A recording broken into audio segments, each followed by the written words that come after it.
Troll ವಿಚಾರ ಅನ್ನೋ ಬಂದಂದ್ರೆ because big boss ಹೋಗಿ ಬಂದ್ಮೇಲೆ ಒಂದಷ್ಟು ನೆಗೆಟಿವ್ ಆಗುತ್ತೆ, ಇನ್ನೊಂದಷ್ಟು ಪಾಸಿಟಿವ್ ಆಗುತ್ತೆ. ಆ ಟ್ರೋಲ್ಸ್ ನೋಡಿದಾಗ ಹಿಂಗ ಅನ್ನಿಸ್ತು ಅಂತ.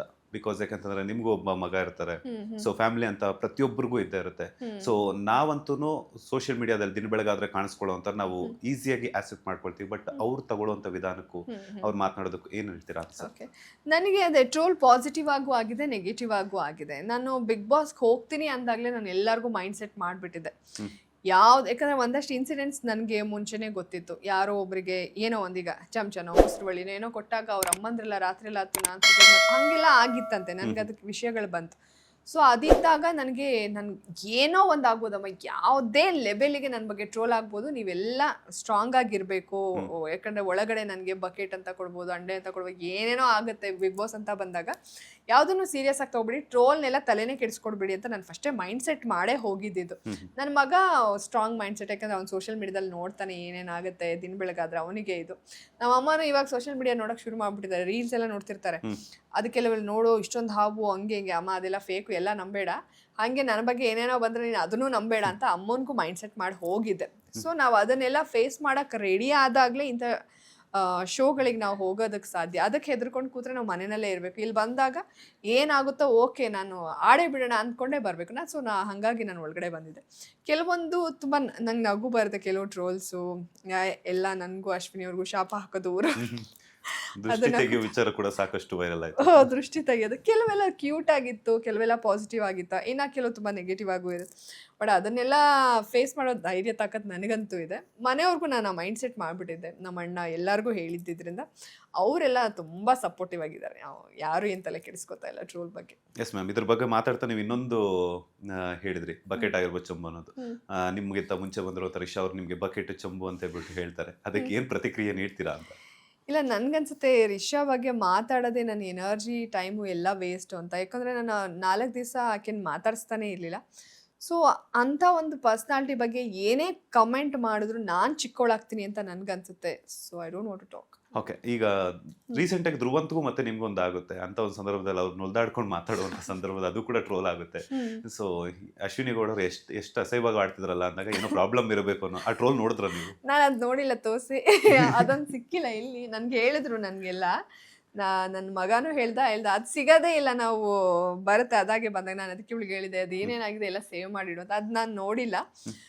ಅದೇ ಅವ್ನು ಹಂಗೆ ಆಡ್ತಾ ಇದ್ದಾಗ ಏನೋ ಪ್ರಾಬ್ಲಮ್ ಇದೆ ಅನ್ಸುತ್ತೆ ಅಂತ ನಾನು ಹೇಳಿದ್ದೀನಿ. ಯಾಕಂದ್ರೆ ಹಂಗೆ ಆಡ್ತಿರ್ತಾನೆ, ಏನಕ್ಕೆ ಡ್ಯಾನ್ಸ್ ಮಾಡಬೇಕು, ನೇರವಾಗಿ ಗಟ್ಟಿಯಾಗಿ ಹೇಳು, ನೀನು ಇನ್ನೊಂದು ಇದು ಮಾಡು. ಅದು ಹಿಂಗೆ ಡ್ಯಾನ್ಸಿಂಗ್ ಎಲ್ಲ ಮಾಡುವಾಗ ಅದೊಂಥರ ಅವಳು ಹಿಂಗೆ ಹೇಳ್ತಾಳೆ ಹಿಂಗ ಅಂತ, ಇವನು ಹಿಂಗೆ ಹಬ್ಬ. ನನಗೆ ಅದೊಂಥರ ಪ್ರಾಬ್ಲಮ್ ಇರೋರು ಒಂದು 3-4 ಜನ ಮನೆಯಲ್ಲಿ ಇದ್ದಾರೆ. ಏನು ಮಾಡೋಕ್ಕಲ್ಲ, ಎಂಜಾಯ್ ಮಾಡ್ಬೇಕು. ಈಗ ಆಚೆ ಬಂದಮೇಲೆ ಇನ್ನೂ ತುಂಬ ಎಂಜಾಯ್ ಮಾಡ್ತಾ ಇದ್ದೀನಿ ಅದು ಟ್ರೋಲ್ಗಳನ್ನೆಲ್ಲ ನೋಡಿಕೊಂಡು. ಧ್ರುವಂತು ಒಳಗಡೆನೇ ಯಾರೋ ಉಸಿರುವಳ್ಳಿ ಹಂಗೆ ಹಿಂಗೆ ಹಾಕೋದಕ್ಕೇನೆ ಅವ್ರು ತುಂಬ ಅಫೆಂಡ್ ಆಗ್ತಾಯಿದ್ರು. ಇನ್ನು ಆಚೆ ಕಡೆ ಬಂದು ಅವ್ರು ಟ್ರೋಲ್ ಅವ್ರು ನೋಡ್ಬಿಟ್ರೆ ಇನ್ನೂ ಮನ್ಸಿಗೆ ತಗೋತಾರೆ ಅನಿಸುತ್ತೆ ನನಗೆ. ಓಕೆ, ಏನೆಲ್ಲ ಶಾಪಿಂಗ್ ಮಾಡಿದ್ರಿ ಆ್ಯಂಡ್ ಎಷ್ಟು ಖರ್ಚು ಮಾಡಿದ್ರಿ ಬಿಗ್ ಬಾಸ್ ಹೋಗೋದಕ್ಕೆ? ನೀವು ಆಗಲೇ ಹೇಳ್ತಾ ಇದ್ರಿ ಲೈವಲ್ಲೆಲ್ಲ ನಿಮ್ಮ ತುಂಟಾಟ ಆಗಿರ್ಬೋದು, ಡ್ರೆಸ್ಸಿಂಗ್ ಸ್ಟೈಲ್ ಆಗಿರ್ಬೋದು, ಸಾಕಷ್ಟು ಜನ ಸ್ಫೂರ್ತಿಯಾಗಿ ತಗೊಳ್ತಿದ್ದಾರೆ ಅಂತ ಹೇಳ್ಬಿಟ್ಟು. ಅದಕ್ಕೆ ತಕ್ಕಂತೆ ನಿಮ್ಮ ಪ್ರಿಪ್ರೇಷನ್ಸ್ ಕೂಡ ತುಂಬ ಇಂಪಾರ್ಟೆಂಟ್ ಆಗಿರುತ್ತೆ. ಬಿಕಾಸ್ ಯಾಕಂತಂದರೆ 24 ಗಂಟೆ ಲೈವಲ್ಲಿ ನೋಡ್ತಿರ್ಬೇಕು ಅಂತಂದಾಗ ಸೊ ನಿಮ್ಮ ಡ್ರೆಸ್ಸಿಂಗ್ ಆಗಿರ್ಬೋದು ಅಥವಾ ಶಾಪಿಂಗ್ ತುಂಬಾ ಇಂಪಾರ್ಟೆಂಟ್ ಆಗುತ್ತೆ. ಎಷ್ಟು ಖರ್ಚು ಮಾಡಿದ್ರಿ ಹೋಗೋದಕ್ಕಿಂತ ಮುಂಚೆ? ಆಕ್ಚುಲಿ ಹೋಗೋಕ್ಕಿಂತ ಮುಂಚೆ 1.5 ತಿಂಗಳು ನಾನು ನನ್ನ ಫ್ರೆಂಡ್ ನವ್ಯ ಫುಲ್ ಬೆಳಗಿಂದ ಹೋದರೆ ರಾತ್ರಿ ತನಕ ಕಮರ್ಷಿಯಲ್ ಸ್ಟ್ರೀಟು, ಜಯನಗರ, ಅಲ್ಲಿ ಇಲ್ಲಿ ಎಲ್ಲ ಕಡೆ ಹುಡ್ಕೋದು.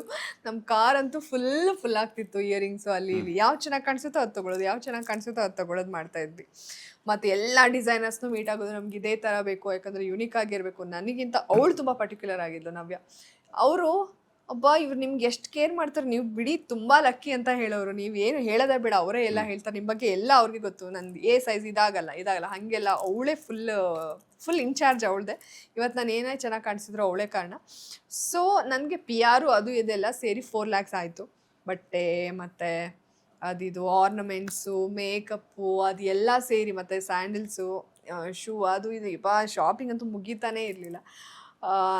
ನನ್ನ ಮಗ ರೇಗಿಸ್ತಾ ಇದ್ದ, ಒಂದು ವಾರಕ್ಕೆ ವಾಪಸ್ ಬರ್ತೀವಿ, ಯಾಕೆ ಇಷ್ಟೊಂದು ತೊಗೊಂಡೋಗ್ತಾ ಇದೆಯಾ ಅಂತ. ಅವ್ನು ಸಖತ್ ಜೋಕು. ಬಟ್ ಅದೆಲ್ಲ ಒಂಥರ ಖುಷಿ. ಇವಾಗ ನೆನೆಸ್ಕೊಂಡ್ರೆ ಹಬ್ಬ ಅಷ್ಟೆಲ್ಲ ಕಷ್ಟಪಟ್ವಿ ಹೋದ್ವಿ, ನಾವು ಅಂದ್ಕೊಂಡಿದ್ದು ಆಯಿತು. ಎಸ್ಪೆಷಲಿ ಅವಳು ನಿಮ್ಮ ಕಾಸ್ಟ್ಯೂಮ್ ಟಾಕ್ ಆಗಬೇಕು ಅಂತ ತುಂಬ ಪರ್ಸ್ನಲ್ ಕೇರ್ ತೊಗೊಂಡು ಈವನ್ ವೀಕೆಂಡ್ಸ್ ಎಲ್ಲ ಫ್ರೈಡೇ ಕಳಿಸ್ತಿದ್ರು. ಈವನ್ ಮನೆ ಒಳಗೂ ಅಷ್ಟೇ, ಅಬ್ಬಾ ನಿಮ್ಮ ಫ್ಯಾಷನ್ ಸೆನ್ಸ್ ಜಾನ್ವಿ ಅನ್ಬೀಟಬಲ್ ಅಂತ ಹೇಳಿ ಅಭಿ ಹೇಳ್ತಿದ್ದ. ಎಲ್ಲ ಹುಡುಗಿರು ಹೇಳೋರು, ನಾವು ಇದೆಲ್ಲ ಹಾಕೊಂಡ್ರೆ ಎಷ್ಟು ಚೆನ್ನಾಗಿ ಕಾಣಿಸ್ತೀರ, ನಾವು ಹಾಕೊಂಡ್ರೆ ಅದು ನಮಗೆ ಸೂಟೇ ಆಗಲ್ಲ, ಶಾಪಿಂಗಿಗೆ ನಮ್ಮನ್ನು ಕರ್ಕೊಂಡೋಗಿ, ಹಾಗೆಲ್ಲ ತುಂಬ ಹೇಳ್ತಾಯಿದ್ರು. ಈಗಲೂ ತುಂಬ ಜನ ಮೆಸೇಜ್ ಮಾಡಿ, ಅದು ಖುಷಿ ಆಯಿತು. ನಾವು ಅಷ್ಟು ಕಷ್ಟಪಟ್ಟಿದ್ದಕ್ಕೂ, ಅವಳಷ್ಟು ಕಷ್ಟಪಟ್ಟಿದ್ದಕ್ಕೂ ಒಂದು ರೀತಿ ಅದಕ್ಕೆ ಫಲ ಸಿಕ್ಕಿದೆ ಅಂತ. ಸೊ 4 lakh ಖರ್ಚು ಮಾಡಿದ್ದೀನಿ. ಓಕೆ, ಈ ವೀಕೆಂಡಲ್ಲಿ ಇನ್ನೊಂದು ಕಿಚ್ಚ ಸುದೀಪ್ ಅವರೊಟ್ಟಿಗೆ ಚರ್ಚೆ ಆಗುತ್ತೆ. ಬಿಗ್ ಬಾಸ್ ಮನೆಯಲ್ಲಿ ಗಂಡಸರು ಯಾರು ಮ್ಯಾನ್ಲಿ ಆಗೇ ಇಲ್ಲ. ಇಲ್ಲ, ಅದು ನಾನು ಯಾವ ಅರ್ಥದಲ್ಲಿ ಹೇಳಿದೆ ಅಂದರೆ, ಯಾರು ಗಡ್ಸಿಲ್ಲ, ಖಡಕ್ಕಿಲ್ಲ ಅಂತ. ಅಂದರೆ ಯಾರೂ ನೇರವಾಗಿ ಜೋರಾಗಿ ಮಾತಾಡ, ಒಂದು ಸ್ವಲ್ಪ ಧ್ರುವ ಅಂತ ಮಾತಾಡ್ತಾನೆ, ಅದು ಬಿಟ್ಟರೆ ಇನ್ನೆಲ್ಲ ಸಾಫ್ಟೇ, ಸುಮ್ಮನೆ ಕೂತಿರ್ತಾರೆ. ಯಾಕೆ ಬೇಕು, ನಮ್ಗೆ ಯಾಕೆ ಬೇಕು ಅಂತ ಟು ದ ಪಾಯಿಂಟು ಮಾತಾಡಲ್ಲ, ಜಾಸ್ತಿನೂ ಮಾತಾಡಲ್ಲ. ಅವ್ರಾಯ್ತು, ಅವ್ರ ಪಾಡಾಯ್ತು, ಒಂಥರ ಸೇಫ್ ಗೇಮ್ ಥರ, ಏನೋ ಡಲ್ ಥರ, ತುಂಬ ಸೋಬರಾಗಿ ಸೈಲೆಂಟಾಗಿರ್ತಾರೆ ಅನ್ಸುತ್ತೆ ನನಗೆ. ಹೋದ ವೀಕು ಅಲ್ಲ, ಅದು ಲಾಸ್ಟ್ ವೀಕಲ್ಲೆಲ್ಲ ನನಗೆ ಬಹಳ ಖುಷಿ ಆಗೋದು ಕೆಲವ್ರನ್ನೆಲ್ಲ ನೋಡಿದಾಗ. ಒಂಥರ ಭಯನೂ ಆಗೋದು ಒಂದ್ಸಲ, ಯಪ್ಪ ಹೆಂಗೆ ಅಂತ, ಒಂಥರ ನೆಗೆಟಿವ್ ಅನ್ಸೋರು, ಒಂದ್ಸಲ ಪಾಸಿಟಿವ್, ಆ ಥರದ್ದು ಒಂದು ಆಗ್ತಿತ್ತು. ಇಲ್ಲಿ ಎಲ್ಲ ಒಂಥರ ಸೇಫ್ ಗೇಮು, ಒಂಥರ ಯಾರಿಗೂ ಇಂಟ್ರೆಸ್ಟೇ ಇಲ್ವೇನೋ, ಎನರ್ಜಿನೇ ಇಲ್ವೇನೋ ಅನ್ನೋ ಥರ ಫೀಲ್. ಅಂದರೆ ಒಳ್ಳೆ ಹುಡುಗರು, ಡೀಸೆಂಟ್, ಡಿಗ್ನಿಫೈಡ್, ನಿಜವಾಗ್ಲೂ ಹೇಳ್ಬೇಕಂದ್ರೆ they are all gentleman. But ಅವನ್ ಖಡಕ್ ಗಟ್ಸು ತನ ಇರಲಿಲ್ಲ. ಸೊ ಅದನ್ನು ನಾನು ಹೇಳಿದೆ, ಅದು ಬೇರೆ ಥರ, ಅದು ಏನೇನೇನೋ ಆಗೋಯ್ತು ಅಷ್ಟೇ. ರಘು ಅವ್ರು ಬಂದ್ಮೇಲೆ ಆ ಥರ ಅನ್ನಿಸ್ತಾ ನಿಮಗೆ? ಇಲ್ಲ, ರಘು ಎಂಟ್ರಿಲಿ ಅಷ್ಟೇ, ಅದು ಎಂಟ್ರಿಲಿ ಬಂದರು, ವೇಕಪ್ ವೇಕಪ್ ಅನ್ಕೊಂಡ್ಬಂದ್ರು. ಆಮೇಲೆ ಅವರೇ ಮಲ್ಕೊಂಡ್ಬಿಟ್ಟಿದ್ರು. ಅವ್ರನ್ನ ನಾವೀಗ ವೇಕಪ್ ಅನ್ಬೇಕು. ಟಾಸ್ಕ್ ಅಂದಾಗ ಫುಲ್ ಕಂಪ್ಲೀಟ್ ಆಗಿ ಅವ್ರು ತೋರಿಸ್ಕೋತಾರೆ.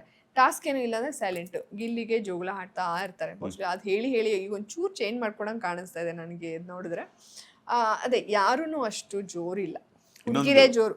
ಲೇಟೆಸ್ಟ್ ಹಾಗೂ ಇಂಟ್ರೆಸ್ಟಿಂಗ್ ಸುದ್ದಿಗಳಿಗಾಗಿ ಬಾಸ್ ಟಿವಿ ಕನ್ನಡ ಚಾನೆಲ್ನ ಸಬ್ಸ್ಕ್ರೈಬ್ ಮಾಡಿ. ಹಾಗೆಯೇ ಬೆಲ್ ಐಕಾನ್ ಪ್ರೆಸ್ ಮಾಡಿ. ಇದರ ಜೊತೆಗೆ ಫೇಸ್ಬುಕ್, ಇನ್ಸ್ಟಾಗ್ರಾಮ್, ಎಕ್ಸ್ನಲ್ಲೂ ಮಿಸ್ ಮಾಡದೆ ಫಾಲೋ ಮಾಡಿ.